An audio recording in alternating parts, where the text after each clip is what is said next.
IAS Tukaram Mundhe यांचं नाव अवघ्या महाराष्ट्राला नाही तर भारतात देखील चर्चेला गेलेलं आहे. कारण 21 वर्षामध्ये 25 ठिकाणी त्यांच्या बदल्या करण्यात आलेल्या आहेत. कारण का आपल्याला माहिती आहे की त्यांच्या धडाकेबाज कारवाईमुळे ते प्रत्येक ठिकाणी मात्र जास्त काम करू शकले नाहीत. कारण त्यांची जी प्लॅनिंग आहे, त्यांचे जे ॲक्शन मोड आहे, कारण ते ज्या ठिकाणी येतात त्या ठिकाणी तिथलं जे रूल्स अँड रेग्युलेशन आहेत ते मात्र कायद्याच्या कचाट्याने चाललेलं पाहायला मिळते. आणि आपण एकंदरीत सध्या जर पाहिलं तर FDA मार्फत मोठ्या प्रमाणात कारवाया त्यांनी केलेल्या आहेत. आणि या कारवाईमुळे एकंदरीत नागरिकांना काय वाटतं आपण ते देखील आज जाणून घेणार आहोत. माझ्यासोबत काही MPSCचे स्टुडंट देखील आहेत. दादा, काय सांगाल एकंदरीत या ज्या सध्या कारवाया सुरू आहेत त्याबद्दल काय वाटतं आपल्याला? नाही, अत्यंत चांगलं वाटतंय कारण की तुकाराम मुंडे जे काम करतायत ते खऱ्या अर्थानं प्रत्येक प्रशासकीय अधिकाऱ्याने केलं पाहिजे होतं. म्हणजे आमचं म्हणणं आहे की तुकाराम मुंडेच्या आधीचे अधिकारी काय उपटत बसले होते का? म्हणजे तुम्ही पहा की ज्या प्रकारे तुकाराम मुंडेंनी अन्न असेल, औषध असेल, दूध असेल ह्याच्यामधली जी भेसळ समोर आणली आहे त्याच्यातून दिसून येतं की इतके दिवस लोक कॅन्सर खात होते, म्हणजे कित्येक लोकांना आजार झाले, कसले त्याचे मृत्यू झाले अनेक लोकांचे ते भेसळयुक्त अन्न खाऊन.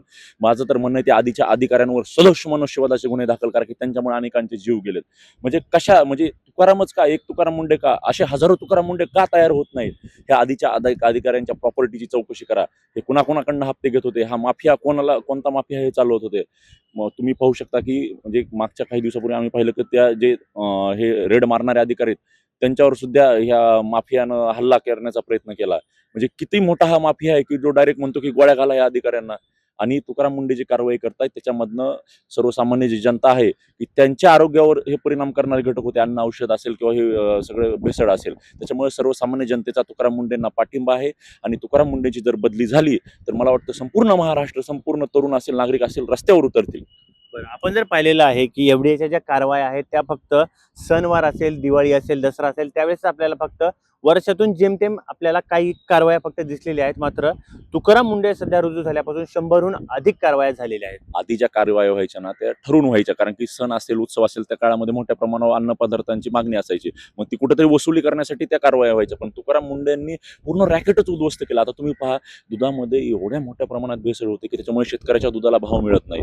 मग त्यामुळे आम्ही नंतर म्हणतो की हे दूध भेसळीतलं रॅकेटच तुकाराम मुंडेने संपवून टाकावून खरा शेतकऱ्यांचा उद्धार करावा. म्हणजे शेतकऱ्यांच्या मालाला असेल, दुधाला असेल किंवा जे दुधजन्य पदार्थ आहेत त्यांना खऱ्या अर्थाने भाव मिळेल व शेतकऱ्यांचं कल्याण होईल. आणि आतापर्यंत हे सगळं म्हणजे तुम्ही पहा की ते युरिया टाकून दूध हे बनवणार, काय काय कसलं केमिकल मिसळून दूध बनवणार, ह्यामुळे खऱ्या शेतकऱ्यांना भाव मिळत नव्हता ना. म्हणजे खऱ्या शेतकऱ्यांसाठी तुकाराम म्हणजे धावून आला असं आमचं म्हणणं आहे. बरं, दादा, तुम्ही काय सांगाल एकंदरीत जे या सध्याच्या ज्या कारवायाचा बगड्या जर पाहिला तर मोठ्या प्रमाणात सुरू आहे. आणि आपल्या एकंदरीत परिसरामधील जे काही अधिकारी असतील तर ते मात्र कामचुकारपणा करताना आपल्याला मोठ्या प्रमाणात पाहायला मिळतात. मात्र एकीकडे तुकाराम मुंडे पाहिले तर त्यांच्या कारवाईचा मात्र अजून देखील धडाका सुरू आहे. त्याबाबत तुमचं काय म्हणणं आहे?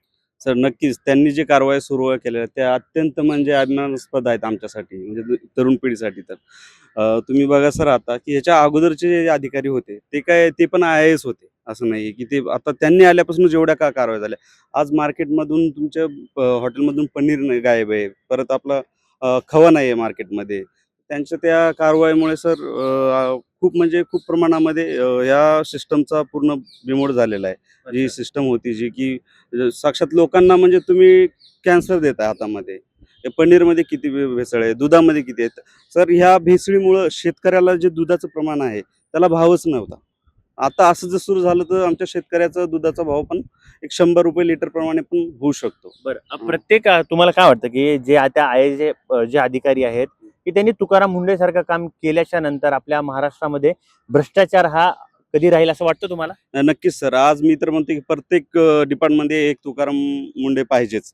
कारण ह्याच्याशिवाय आज आज महाराष्ट्रामध्ये सर बघा, आज महाराष्ट्रामध्ये नीट सारखा जर घोटाळा महाराष्ट्रात होतोय तर हे काय अधिकारी झोपलेले आहेत का सर?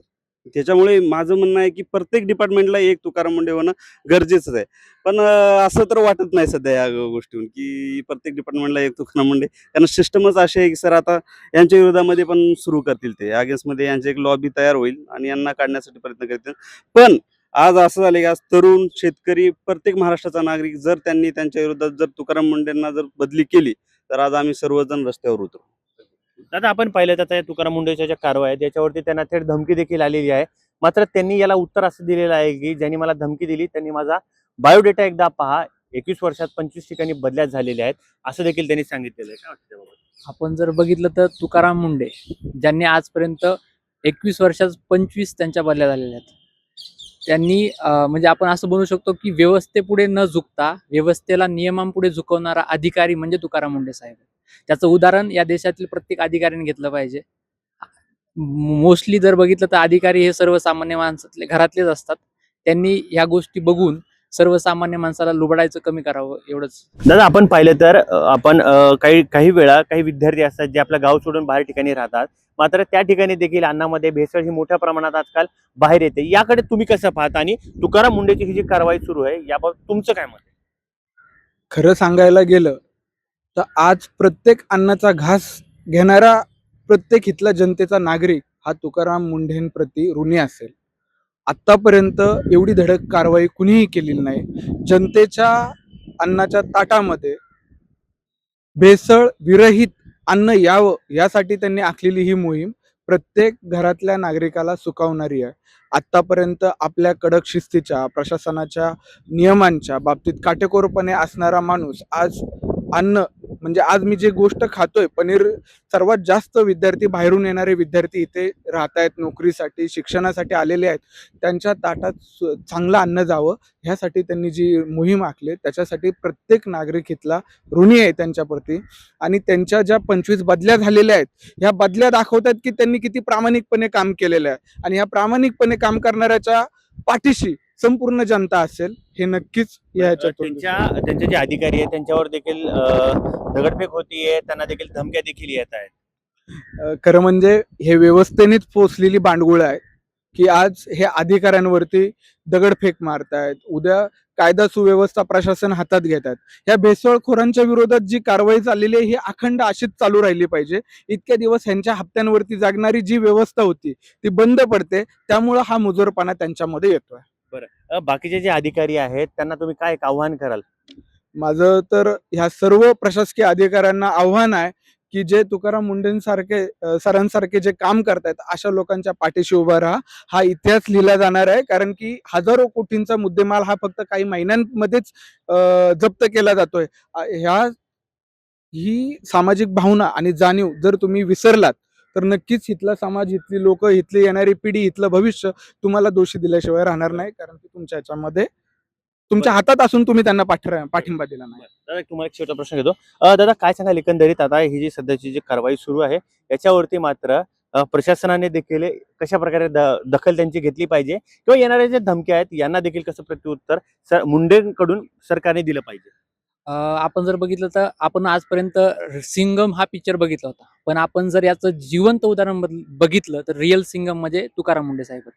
याकडे प्रशासनाने असं बघितलं पाहिजे. तर आपण बघितलं तर नरेंद्र मोदी साहेब असतील देशातील आणि आपले मुख्यमंत्री असतील, यांनी बोललं होतं की या देशाला, या राष्ट्राला आपल्याला भ्रष्टाचार मुक्त करायचंय.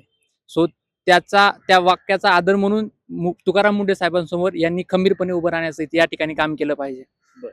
तर अगदीच आपण पाहिलं की हे जे विद्यार्थी आहेत त्यांनी देखील सांगितलेलं आहे की ज्या प्रकारे सिनेमातला जे सिंघम चित्रपट आहे त्याचप्रमाणे काम करणारे ते म्हणजे तुकाराम मुंडे आहेत आणि त्यांच्या पाठीमागे देखील प्रशासनाने देखील भक्कम उभं राहिलं पाहिजे असं देखील या विद्यार्थ्यांकडून सांगण्यात आलेलं आहे. आणि दुसरं म्हणजे की या प्रकरणामध्ये यांची जर यदाकदाचित जर बदली जरी झाली तर आम्ही सर्व विद्यार्थी असेल, नागरिक असेल, आम्ही रस्त्यावर उतरू असा देखील इशारा यावेळी विद्यार्थ्यांच्या वतीने देखील देण्यात आलेला आहे. थोडक्यातसाठी अमित मुंडे, पुणे.